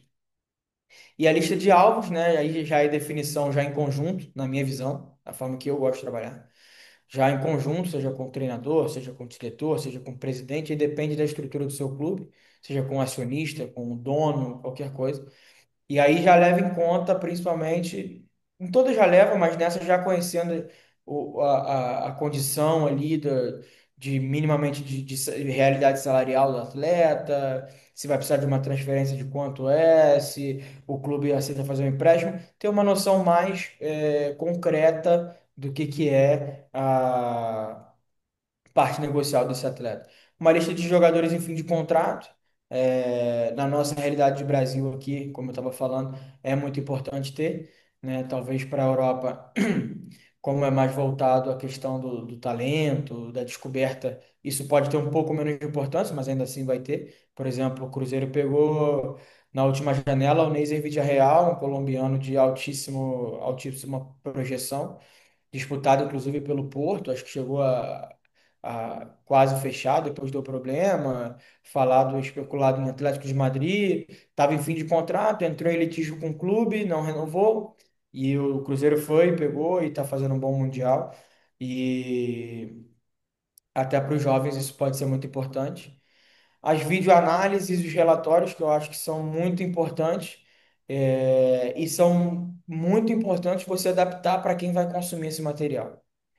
Então, você pode ter um relatório mais completo para você ter para o teu departamento, para ter para registro, mas se de repente as pessoas que consomem o seu trabalho, elas precisam de uma coisa mais dinâmica, mais básica, mais rápida, você precisa adaptar para ela. E esse vídeo análise é um vídeo que a gente já faz há algum tempo nos grupos que eu passei, né? Que é um vídeo para caracterizar, né? Não é um vídeo de melhores momentos, também não é um vídeo solto, é um vídeo assim, vamos supor, ele é um lateral. E aí, quais são as características dele? Pô, ele é um cara de uma ultrapassagem absurda, recuperação absurda, porque ele fisicamente é um touro. Então, eu vou dar ênfase a isso, né? A essa parte física desse atleta, fazendo ultrapassagem, fazendo retornos, ganhando duelos. E também vou tratar com atributos que sejam imprescindíveis para a posição. Então para um lateral, eu vou colocar ele duelando no ar, dentro da área, porque ele vai fatalmente precisar fazer isso. Muitas vezes é uma parte importante. 1 para 1 defensivo, cruzamento, né? Na construção ali, onde ele fica. Então, é para você tentar caracterizar com um vídeo o mais curto possível, porque normalmente quem vai consumir não tem tanto tempo, e se precisar, vai analisar depois mais profundamente, mas para a pessoa entender, você conseguir apresentar o jogador naquele contato breve que você vai ter, seja com o diretor, seja com o treinador, com o dono, presidente. E aí são duas coisas que em alguns momentos das minhas passagens eu consegui iniciar, mas nunca consegui exatamente fazer de forma institucional como eu queria, porque aí eu acho que já é um segundo passo, já é um departamento mais consolidado, mais fortalecido, que é você ter a linha de sucessão bem clara do seu clube, e aí eu estou falando de atletas da base, então assim, quais são os jogadores que eu preciso respeitar a linha de sucessão dele, digamos assim, quem são os nossos jogadores mais promissores que podem servir ao profissional em algum momento. Então, eu tenho de repente um volante 2008, que eu acho que ele vai ser alto nível, um atacante 2007 e um lateral 2006. Então, eu tenho que ter em conta esses atletas na minha sucessão para eu fazer meu trabalho de mercado e para eu ter em conta que em qual momento eu vou oportunizar, em qual momento eu vou trazer ele para a transição. Eu acho que isso é um trabalho institucional que pode influenciar e deveria influenciar o trabalho do departamento de mercado. E o projeto individual, que é ter um projeto para cada um desses jogadores da linha de sucessão que você acha que têm muito potencial. E o que que é esse projeto individual? É assim, esse jogador aqui, eu quero iniciar esse ano, fazer a transição dele, dar alguns minutos no campeonato estadual, emprestar ele no último ano para um clube que vai jogar profissional, porque eu não vou conseguir oportunizar ele aqui, vender ele em até 3 anos. Cada um tem um projeto. Se o clube conhece o seu atleta e ele e julga que ele é importante, ou que ele é chave, ou que ele é um ativo, eu acho que cada um deve ter um projeto. Às vezes vai ser utilizar, às vezes vai ser emprestar, às vezes vai ser vender antes. Cada um vai ser de acordo com o contexto que a gente se encontra. E eu acho que esse projeto deveria ser feito também para todo jogador que chega. Todo jogador que é contratado, ele deve ter um projeto. Você está trazendo esse jogador e qual é o seu plano para ele no momento da contratação? O que que você está planejando? Eu estou planejando que ele é um atleta para me ajudar a subir na Série B esse ano. É esportivo, de curto prazo. Ele vai me ajudar a subir esse ano, vai ser contrato curto, ele já tem 31 anos, para o ano que vem eu não quero. Beleza, tá institucionalizado, tá registrado, tá feito, tá executado. Não, esse jogador aqui, ele é um jovem em potencial. Eu imagino que ele vai precisar aí de uns 6 meses de adaptação, vai ter mais um ano de oscilação para desenvolvimento, e aí em um ano e meio ele vai me dar retorno esportivo, em até 2 anos eu quero fazer a venda dele. E aí eu acho que a gente tem que ter esse projeto para os jogadores que são ativos do clube e para os jogadores que estão chegando. Porque até para você proteger o trabalho, você pode falar assim, ó, mas o jogador está oscilando, tá, mas a gente contratou ele e o plano para ele era esse, dar 6 meses de adaptação, depois a gente planejou mais 6 meses de oscilação para desenvolvimento, e aí depois sim, então a gente consegue registrar e até a gente consegue cobrar o nosso próprio trabalho, avaliar o nosso próprio trabalho. E aí a gente consegue ver, por que que esse cara aqui não cumpriu a expectativa? E aí a gente pode se cobrar e outras pessoas cobrarem a gente, mas fazer de uma forma que eu acredito, eu acho isso muito positivo. Querem perguntar alguma coisa? Eu ia, eu ia perguntar aqui, tinha a ver, ao bocado estavas a falar das tomadas de decisão. Não quero entrar propriamente na tua realidade, mas será que no Brasil se passa o mesmo que em alguma parte da Europa, não em toda, mas em alguma parte da Europa, que as pessoas que estão nas cúpulas, os diretores, presidentes, as pessoas da SAD ou coisas assim, não entendem tanto de futebol e são as pessoas que têm a decisão e o Ed Scout tem alguma dificuldade, às vezes, em dizer que aquele é um bom investimento ou é o melhor investimento para o clube e que isso não tem correspondência porque as pessoas não entendem do que é que nós estamos a falar, do perfil do atleta, da própria filosofia, e, portanto, esbarra aí. Ou não se passa tanto isso aí convosco no Brasil. Eu vejo que talvez sejam problemas diferentes que a gente tem aqui. Vou falar das minhas experiências, eu não tive tanto contato com esse problema. É, Porque, como eu falei também, a gente tentava, em todas as oportunidades que eu tive, em todos os clubes, adaptar, como eu falei, o trabalho, a linguagem, a entrega, a forma que aquela pessoa absorvia a informação. Então, se ela fosse uma pessoa, digamos assim, com conhecimento técnico mais básico, na hora de eu apresentar um jogador, uma oportunidade, a gente buscava. é, Mostrar por que que era importante, ou de forma mais simples, dizer o que que aquilo poderia trazer de bom para a gente, mas usando sempre a linguagem desses profissionais, né? Então, acho que com a gente conseguiu ter um encaixe, ter uma conexão e adaptar as nossas entregas aos profissionais que passaram nesses clubes que eu passei, que a gente passou, porque eu falo que em alguns momentos a gente teve equipes que ficaram muito tempo juntas, né? Então a gente adaptou junto. mas a gente não teve tanto esse problema. Em alguns momentos que a gente teve mais de problema, assim, foram as pessoas não entenderem exatamente o nosso trabalho. E aí não saber exatamente o que que a gente fazia, como a gente fazia, o quanto dava trabalho aquilo. E também foi com essa conexão e com o tempo a gente conseguiu e ali conquistar, mostrar, apresentar e tudo mais. Mas isso sim, em outros lugares, não nas minhas experiências, mas em outros lugares eu sinto que isso também se passa em alguns lugares no Brasil, principalmente nos clubes associativos, que são os clubes que muitas vezes têm a influência de políticos, que são pessoas que são vice-presidente, conselheiros, que são espectadores do esporte, mas que em algum momento elas têm um poder de decisão, nem sempre tão grande, mas de influência, às vezes sim, e isso se passa. Não vivi, mas vi em outros lugares isso e é comum, principalmente nessa realidade de clubes, entendeu? Ok. E aí, até foi um gancho para esse assunto, né? O scouting no mercado brasileiro, a gente falar um pouco desse contexto. Ele ainda não estabeleceu as raízes, né? Ele ainda depende muito das pessoas e das relações. Então, se o Clube X tem um presidente que acredita nesse tipo de trabalho, que tem uma veia mais profissional, aquele clube tem um trabalho durante aquele tempo. Mudou a eleição, mudou o diretor.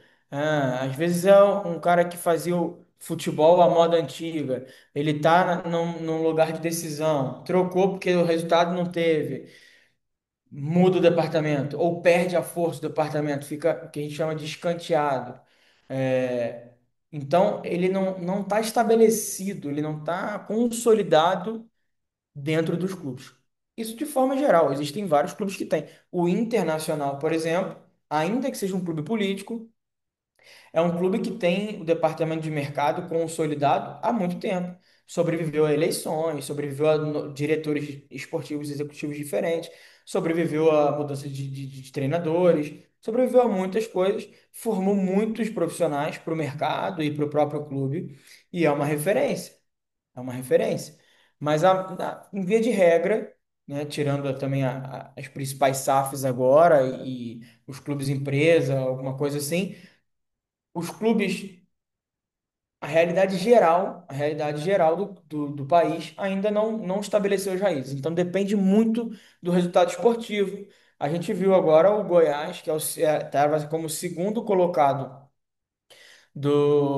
na Série B para subir, demitiu o diretor executivo com a janela fechada às 6 rodadas do fim e o treinador. E o treinador. E tinha lá um head scout que foi levado pelo diretor. Antes o clube não tinha. Aqui, por exemplo, não tinha. Muitos clubes, o diretor vai e leva alguém. E aí, quando ele sai, às vezes sai junto. Então, ele ainda está muito dependente das pessoas, das relações e dos resultados. Então não está consolidado. E tem diferentes realidades, como eu falei, de clubes com departamentos grandes, né? Se a gente for usar o Bahia, que é City, que ainda é o departamento. Eles têm profissionais do Bahia, mas tem muitos profissionais do grupo, como era o Vasco, o próprio Flamengo tem um departamento forte, o Atlético Mineiro tem um departamento forte. Até clube na Série A, por exemplo, que é o Mirassol, que está a sensação da competição, que não tem departamento. Como a gente aqui tem outros clubes têm o Fortaleza que fez um trabalho legal por um tempo, o departamento de análise de desempenho fazia o mercado por muito tempo.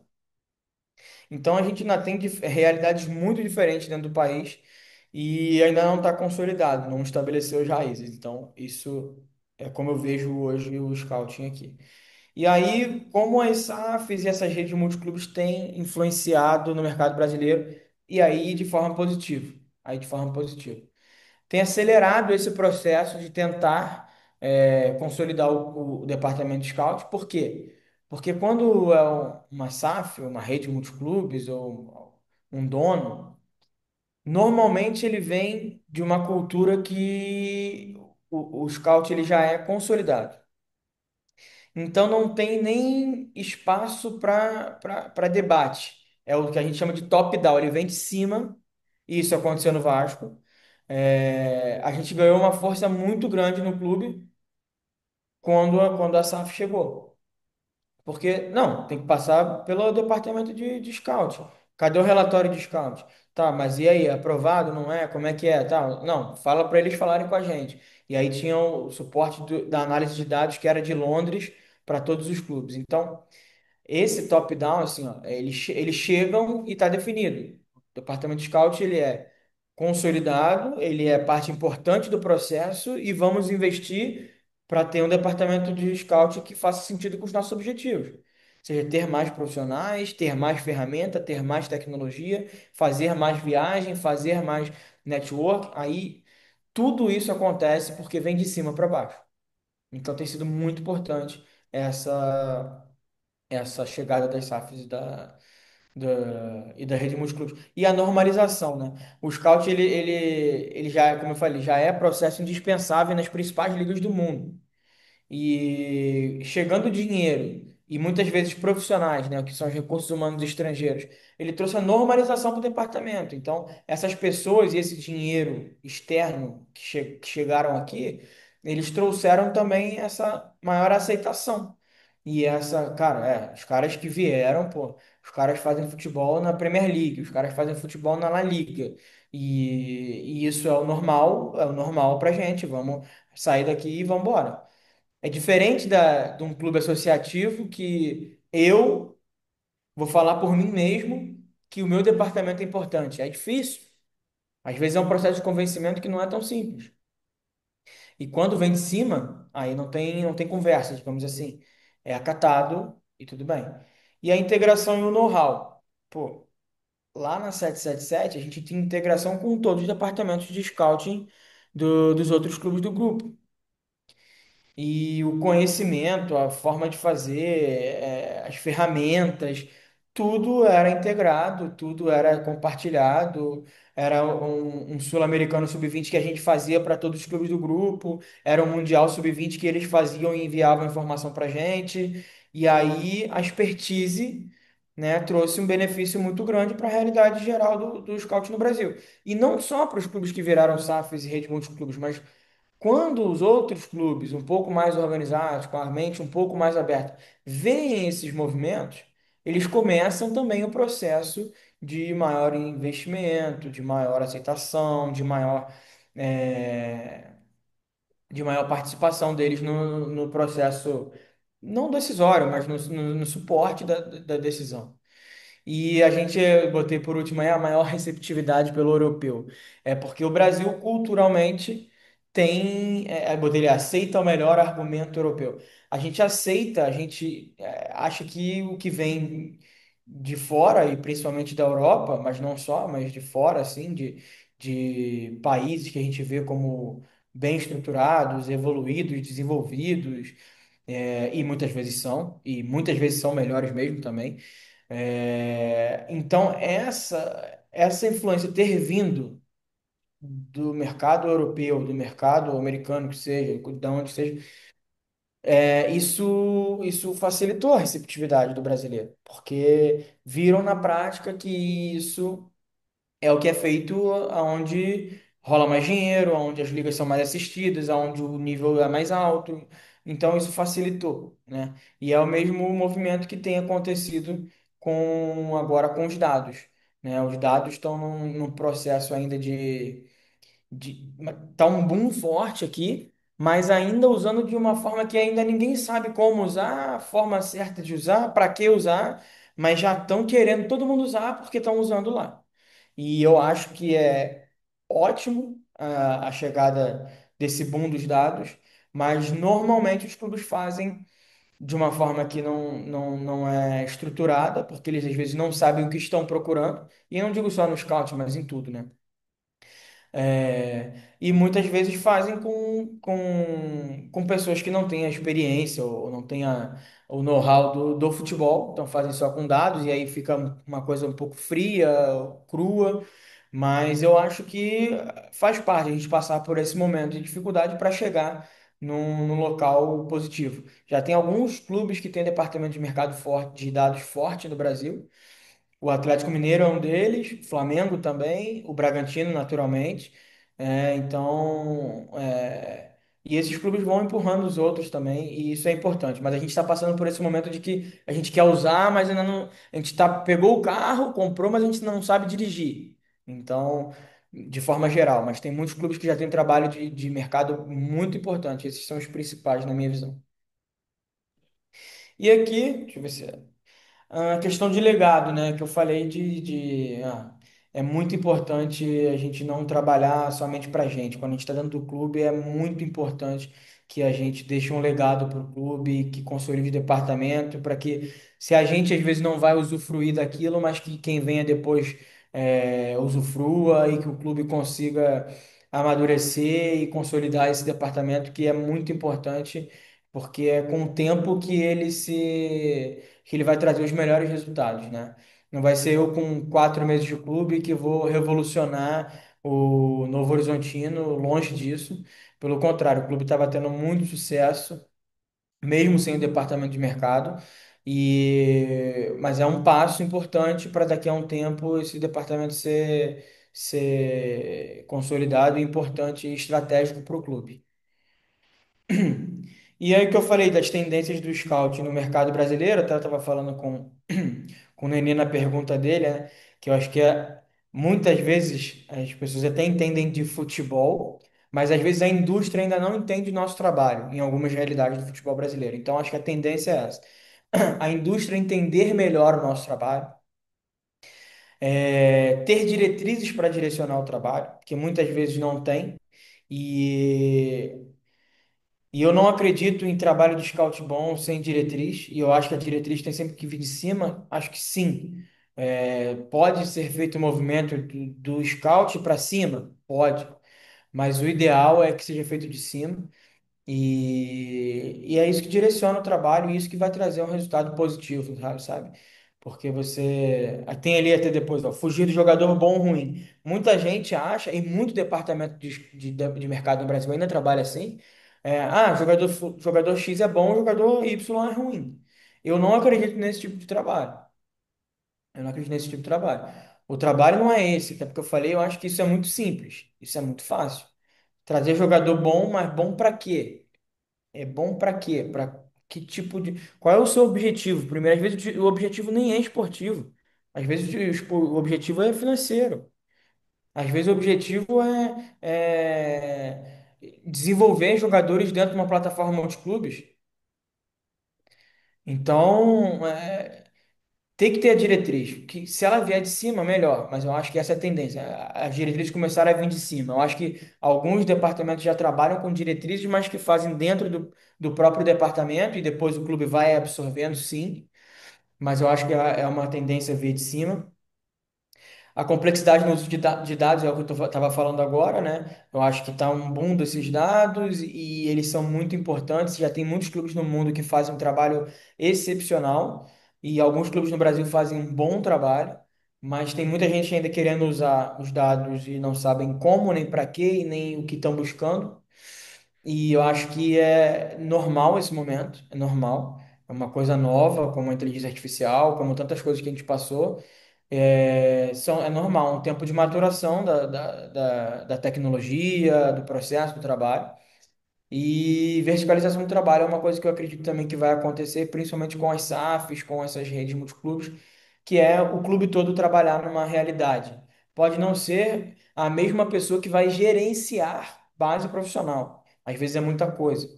Mas eu digo ter o mesmo norte de trabalho. Eu acredito nisso e eu acho que isso deve acontecer. Era isso. Muito bem. Oh, Ricardo, eu tenho só aqui Prossiga. tenho aqui duas questões de curiosidade acerca do trabalho que estás agora aí a desenvolver. A primeira tem a ver com o contacto. Perguntar se tu tens contacto com o teu treinador, contacto regular com o teu treinador, se consegues ir assistir aos treinos, e falar sobre os jogadores possíveis alvos, para depois também um bocado evitar aquelas conversas. à última da hora para pedir decisões rápidas, não é? Que às vezes é complicado. E a segunda pergunta é, dado que tu estás a construir um departamento neste momento, como é que tu estás a priorizar o teu tempo de acordo com ver jogos em vídeo ou ir ao estádio? Bom, primeiro eu vou falar mais da minha experiência de forma geral do que do agora, porque eu acabei de chegar, tem pouquíssimo tempo, mas em via de regra, eu passei por todas as situações. Eu passei em momentos que eu não tinha nenhum contato com o treinador. No momento que a gente, lá no início do Vasco, como eu falei, eu começava ajudando, eu trabalhava base e profissional ajudando. Eu trabalhava numa sede, que eu trabalhava no estádio de São Januário, e o profissional trabalhava em outro, trabalhava no centro de treinamento.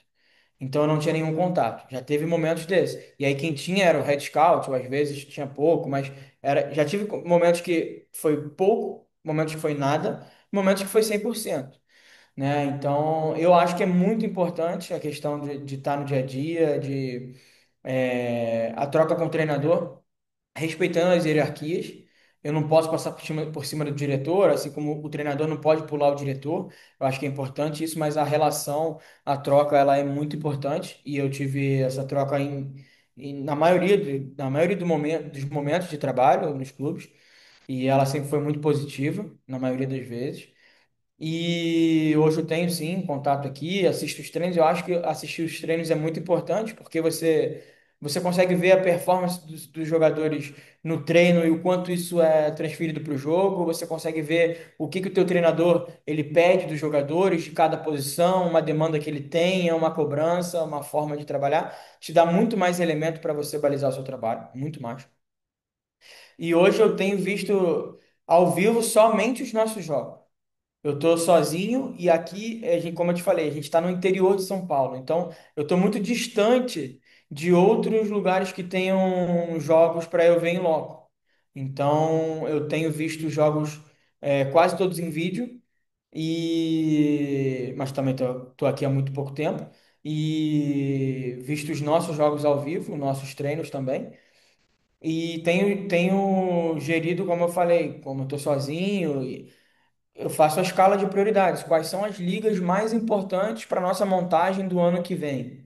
Ah, é a série B e C, é a série A, é Portugal que tem muitos brasileiros, porque a gente consegue, por exemplo, competir, né, com salarialmente com Portugal, a primeira liga mais baixa, a segunda liga a gente consegue. Então, eu tenho trabalhar de forma estratégica para isso, né? E acho que é isso. Acho que eu respondi tudo. Se faltou alguma coisa, você me corrige, por Não, favor. sim, sim, respondeste. Por acaso vi o plantel e vocês têm jogadores que passaram por Portugal. O Jordi, o César, e penso que mais um. E eu por acaso também houve uma altura há 2 anos ou três, andava a acompanhar um jogador do Novo Horizontino, que é o Luizão, que está agora no Santos. Sim, E acho que não tem jogado tanto, mas também ainda é recente. Pronto, por acaso é um jogador que eu tenho acompanhado, porque já cheguei a ver alguns jogos dele, para fazer um relatório. E pronto, e é o único conhecimento que eu tenho do Novo Horizontino. Mas pronto, só dar essa perfeito. chamada de Já é atenção e bastante. já é algo, não é? Não, mas Sim, com não tenho visto. certeza. Antes via alguns jogos, o Rafael Donato também, que é um jogador experiente. Eu conheço alguns jogadores, não vejo a série com regularidade. Mas pronto, agradecer a palestra pronto, e desejar os maiores sucessos também profissionais e Obrigado. Eu pessoais. agradeço Tá. aí pelas palavras, pelo tempo de vocês também, porque eu falo muito, né? Falo muita besteira também, mas é sempre bom esse tempo para a gente trocar essa ideia, ouvir também vocês. Ainda tenho aqui uma questão, puseram-me aqui uma questão que é, deixa-me para eu não perder. Que impacto é que tu achas que terá a inteligência artificial no scouting no futuro? Deixaram-me aqui esta pergunta. Eu acho que alguma coisa já tem, né? Mas é ainda bem embrionário. Mas eu acho que vai ter. Assim, um impacto acho que tão grande quanto os dados tiveram nos últimos 5 e vão ter ainda mais nos próximos 10. Acho que a inteligência artificial também. Mas assim como os dados, como suporte, como auxílio, como filtro e como aprofundamento, Uhum. né? Mas é isso. Acho que vai ter e já está tendo em alguns momentos. E é importante que se tenha, porque esses momentos de debate, de tentativa de criação, de sair do mesmo, é o que faz a gente evoluir. E às vezes que talvez não saia, vamos dizer assim, pode não sair nada de positivo, mas só dessa tentativa, às vezes sai um insight para uma outra coisa, sai uma melhora de um profissional, e eu acho que vai ter fatalmente. Muito bem, o nosso tempo de jogo são 90 minutos, temos aqui um tempinho extra. Também não temos problemas com os horários, não é esse o problema, mas deixámos fluir porque a conversa foi agradável e Não, porque eu falo muito, na verdade foi essa.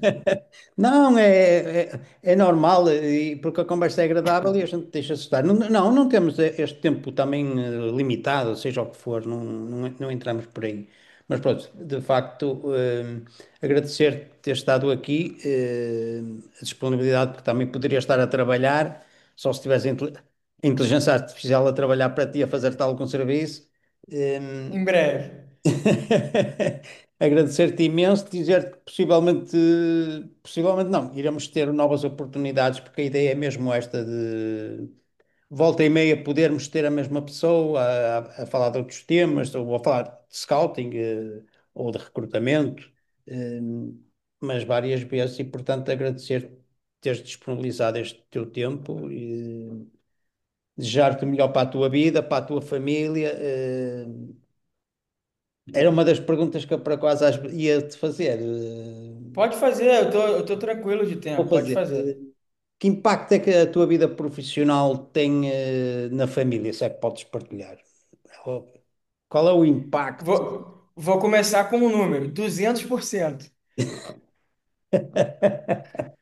200%. Assim, como eu falei, a minha trajetória ela é incomum, né? E quando eu saí do meu emprego regular, eu fazia lá a faculdade de engenharia e trabalhava numa construtora. Eu já tinha um filho. Meu filho tinha acho que 2 anos, 1 ano e meio, 2 anos. E aí eu saí do emprego regular, da faculdade, para ir ganhar R$ 1.500, como eu falei, 300 euros, já foi uma decisão arriscada. Eu era casado, eu tinha meu filho para sustentar, foi arriscado. E só que eu tive todo o suporte da minha família. A minha esposa falou, vai.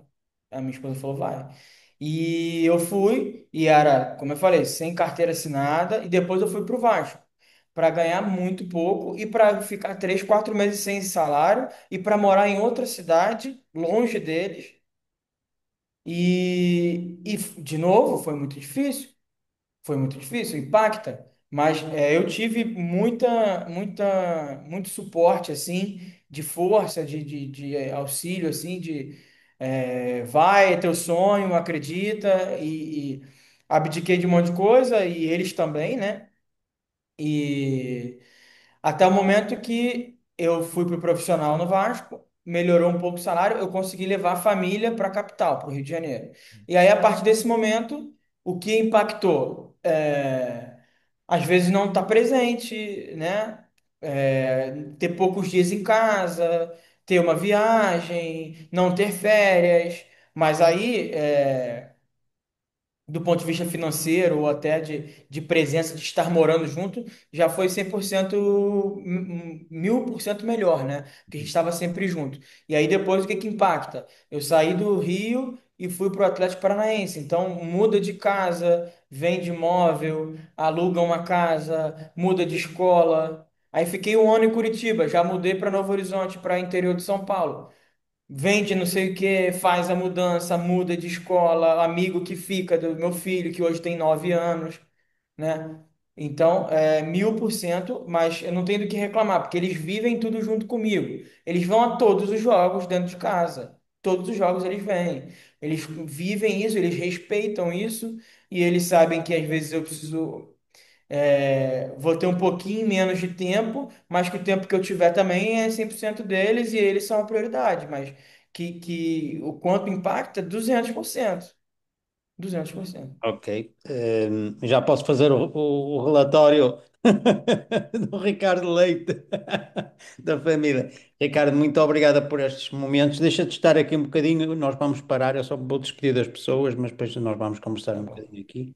Portanto, Perfeito. agradecer-te mais uma vez em nome da Associação Nacional de Scouts de Futebol, o facto de teres disponibilizado e teres feito uma partilha fantástica com aqui no Think Tank Scouting. Acho que toda a gente, acho não, tenho a certeza que toda a gente gostou, porque de facto és uma pessoa que comunicas muitíssimo bem, coisas bastante práticas e, portanto, os meus parabéns por essa tua parte também, além de ser um grande profissional, como é óbvio, e desejar-te o melhor para ti, para a tua família, nas vossas vidas, e nós iremos continuar por aqui volta e meia, sempre juntos. Portanto, muito obrigado a ti.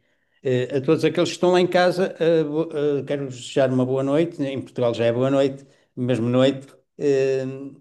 Nós voltamos na próxima segunda-feira, como é habitual, com um novo convidado, eh, a fazer parte desta família. A partir de amanhã já podem também ter este episódio na página da Associação Nacional de Scouts, portanto, pronto para poder ser visualizado.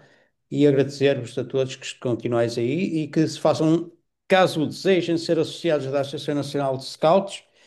Penso que é uma das maneiras que nós temos também cá em Portugal de poder caminhar para um dia podermos profissionalizar esta carreira de scout. Portanto, a todos vós, uma muito boa noite. Obrigado, Ricardo. Um abraço. Abraço. Obrigado, queria agradecer a todos aí. Foi muito legal a partilha com vocês e pedir desculpa pelo tanto